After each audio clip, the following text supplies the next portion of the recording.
Episode 3. Descent. It stank. Whether it was the smell of rot or of decay, Casey couldn't say, but that it nearly brought tears to his eyes, that much was certain. For 2 hours he had been moving fast, close behind Komos. They had left the more civilized levels of the low reach behind, and were now in the areas the security barely watched, if at all. The only authority down here was violence, and the gangs dealt it without a gap.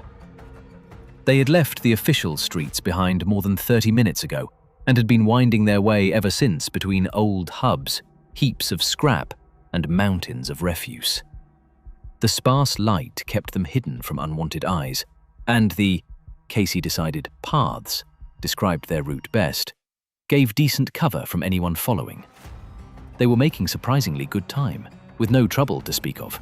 Only once did a vagabond with a knife decide he had to rob Komos. The outcome of that incident was so offhand and so unremarkable, it isn't even worth mentioning. For most of the way, nothing happened, which gave Casey plenty of time to let his mind circle Uthos's report, unfiltered and unchecked. There were a lot of question marks and a lot of indicators that troubled him. Each piece on its own would have meant nothing, but as a pattern, that was a different caliber. Someone was falsifying supply data. Of that, Casey was certain. That in itself was not unusual. Corruption goes hand in hand with power, and is the order of the day in every organization and bureau. What was more troubling was that, despite countless raids, not a single report of unrest or revolt had come in. As if it made no difference at all to a population that, judging by what he saw down here, was very much underfed, that the odd ration of juice went missing. And that was exactly the problem. It simply wasn't possible. That information, paired with the murder of Protector Uthos, made a whole picture. And that was what hardened Casey's suspicion. Whoever was operating up here, or, more likely, down in the Burrows, meant to protect their operation at any cost. These thoughts, and where they led, occupied Casey, and so he trudged on behind Komos, lost in them. Half an hour later, they reached a kind of clearing in the sea of scrap and refuse. Grey-blue light cut through the fog and lit the small space ahead of them. Before them lay a sealed tunnel entrance, leading downward, the way into the Burrows. Komos stepped closer and studied it. Are these supposed to be sealed? Casey wanted to know. Komos shook his head. No, that wasn't us. Casey instinctively looked around. All at once, he felt exposed. His senses hammered against his skull, as if every tendon in his body felt the irresistible urge to move, to run. Komos stepped up to the tunnel entrance, sealed along its full 10 meters with rubble and debris. According to the report, Uthos was found over there. He pointed to a spot not far from the entrance. The biosignature they took back then led here. He pointed to the place where he crouched. Casey followed the gesture. So he came out of the Burrows. Or was brought out, Casey said. Komos nodded. Then we should... Casey didn't finish the sentence. The hairs on the back of his neck stood up. That prickling sense of premonition came over him again. He snapped his head up and stared into the fog. Komos caught the change in him at once and looked up too. For a few seconds, nothing happened. Then he saw it. With a clumsy sort of grace, a figure fell through the fog. Lifeless or unconscious, mute, almost soundless. Only the unbroken impact and the dull, wet crack of bone could be heard as it struck the ground. Casey and Komos scanned around them. Motionless, both Emglaari with hands at their holsters, ready to draw, they held still for a full minute, senses sharp, reading their surroundings. Only then did Komos rise and creep to the body that lay crumpled on the ground. Casey followed, wary. Low reach, he thought. Down here it rains people. Komos examined the corpse. Standard security kit, but no insignia, no service number. In silence, he searched the dead man and his pockets. Komos drew out a red gold keycard, looked it over briefly, and tucked it away. There's a niche in the rubble in the tunnel. That's the way down. Come, he said, and went back toward the tunnel.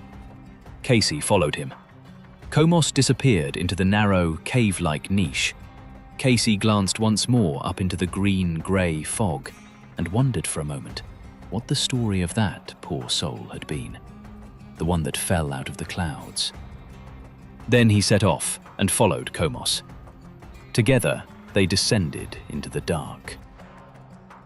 Hope and Unak stood composed at the very front edge of the maglev engine and stared ahead. Meter by meter, the racing train closed on the transport. Zulu tapped Hope on the shoulder and gestured to his ear. Hope keyed her comm and gave a thumbs up. Unak did the same. Test, test, Hope heard Zulu in the comm. Read you, said Hope. When it's our turn, you go forward to the third car. You can uncouple it there. Wait for my signal. She heard Zulu in her ear. She confirmed. Zulu turned to Unak. Cover her. Unak nodded. Zulu gestured to Pars, who by now had also made it onto the roof, and to Hemit. You two take the last car. Hemit docks us on, you give him cover, Zulu said, pointing at Pars. The two nodded their acknowledgement.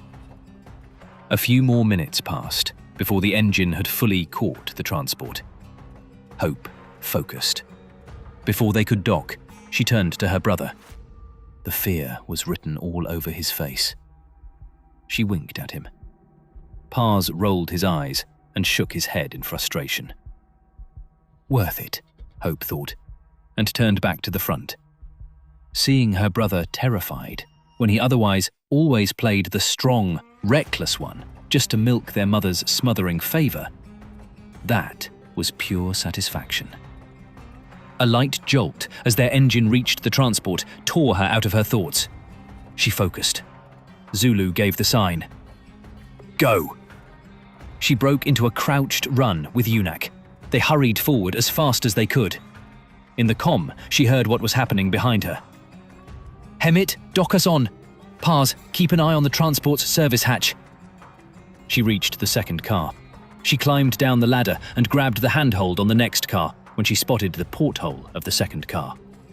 She held her breath, hauled herself across, and climbed onto the roof. There's a guard post in the second car. 6 men at least, she said into the comm, and looked back toward Zulu. Zulu's head snapped toward her. A short silence. Understood. Keep going, she heard him. He hadn't reckoned with that.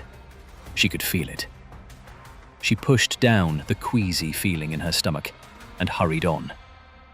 When she reached the third car, she heard Unak. There too?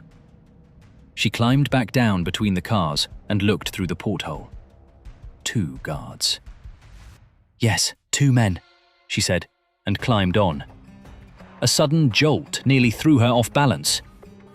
Docked, she heard Hemit in the comm. She hurried forward and came to the gap between cars 3 and 4. The 4th car had no porthole, no door. No one here, she said into the comm. Go, cut it loose, she heard Unak. She set to work on the lock. Below her, the ground raced past. The lock was sealed, as she'd expected. So had Zulu. She was to short the power feed switch of the 4th car. She opened the junction box on the car's lower edge and got to work when the first shot fell. Contact! Unak bellowed into the comm. Above her, harsh laser fire hissed through the dark. The heavy chatter of an autocannon started up. Unak, she thought. Her heart pounded. Her hands shook. She shut her eyes for a moment and breathed out under her mask. The calm settled over her again, and she set to work on the box. Hemit, behind you! She heard Unak shout into the comm. A scream in the comm. More shots. Out of the corner of her eye, she suddenly saw a figure above her, taking aim at her. Her breath caught. Then the figure's head was wrenched around, unnaturally far, and it sailed off the car into the depths. Yunak appeared where the figure had stood. "Clear!" she heard Zulu. "Clear," Yunak confirmed. Hope nodded her thanks. He winked at her. She got back to work. "How's it looking?" Zulu demanded impatiently. Hope would dearly have liked to know that too, because there were no relays in this box. There was nothing here to short. "This isn't a transport. There are no fuses for the mag anchor here," she said into the comm. "What?" she heard Zulu, baffled. "There's nothing here. They're getting their power from the engine up front," Hope repeated. She hauled herself up and climbed onto the edge of the fourth car. "Shit," she heard Zulu curse. This was bad. They'd have to reach the engine to cut the power, and even then, the lock would release at once. It was a central control, operated from the engine. "Now what?" Yunak wanted to know. She heard Zulu say something, but her thoughts were racing. She cut Zulu off. "Yunak, do you have grenades?" The giant shook his head. "Just this." He took out a small packet of gel charge. "That'll do too," said Hope. She looked to Zulu and spoke into the comm. "I climb under the fourth car. We blow it. No power, the lock releases. Problem solved." A short silence in the comm. Then she heard Zulu. "Do it." She nodded. Yunak handed her the gel charge. "You set the time here. Press once to confirm the time. You arm it here." Hope nodded, repeated the steps, and stowed the charge. She climbed down and first peered under the car to judge the space and the handholds. Then she knelt back on the magnetic coupling between the two cars, tucked the charge into her chest pocket, and shrugged off her backpack. She handed it up to Yunak. He climbed down a little way and took it. "Look after it," she said. She climbed under the car. She could hold on well to the cables and the frame. Reaching roughly the middle of the car, she examined it and quickly found the housing of the power feed that ran beneath the whole train. She fixed the charge in place and set the timer. 3 minutes should do it. She stared at the arming button. A feeling of unease, like a bad omen, ran through her. She pressed the button. "Wait!" she heard Yunak. Shots. "Shit," she heard Zulu curse in the comm. Whatever was happening up top, it was not good. Hope could hear the shooting, even down here under the car. She climbed back. More shouting in the comm. "Take cover!" she heard Yunak roar into the comm. She peered out from under the car and was about to climb up again between the cars when two figures leapt across the roof and a less brave one climbed down between the cars. Hope ducked into cover and crawled back under the car. "There are too many!" she heard Paz scream into the comm. "Fall back! Yunak, stay in cover!" Zulu shouted into the comm. "Flays?" she heard Zulu ask.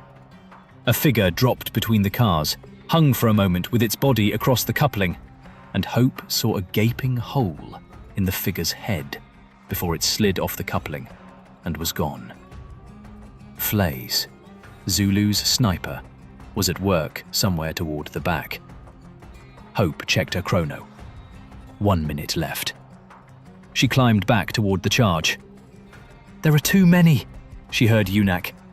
"Where are they all coming from?" she heard Marion. "Hope, get out of there," she heard Paz in the comm. She reached the charge. She was about to disarm the timer, but how was she going to get back to the rear? Her thoughts raced. In the space of a heartbeat, she weighed it and did nothing. "Hope?" she heard Paz scream into the comm. Hope climbed as fast as she could. If she was quick enough, she might find cover under car 3. She hauled herself onto the coupling. A figure above her looked at her, apparently just as surprised as Hope was, and froze for a second. before bringing its weapon to bear and trying to fire on her. Hope swung herself sideways to the edge of the car to escape the fire. In her comm, chaos broke loose. She looked up. The guard who had fired at her a moment ago looked down at her from above. He took aim, and an explosion tore the car in two. The guard was hurled from the roof and fell. Hope could barely hold on. A glance back at the 3 cars and the others receding into the distance told her the magnetic coupling had indeed failed and released. "Hope!" she heard Pars roar into the comm. She climbed sideways along the car, further forward. Reaching the ripped open section of the train, she heaved herself across with a jerk until she came to the next coupling. Above her, she heard men shouting. Risking everything, she swung herself onto the coupling between the cars and climbed back under the car. She got herself a stable hold and reached for her ear. "Can you hear me?" Only static. She closed her eyes. So here she was, she thought. She looked down. "Well, shit," she said quietly to herself, as the train raced on.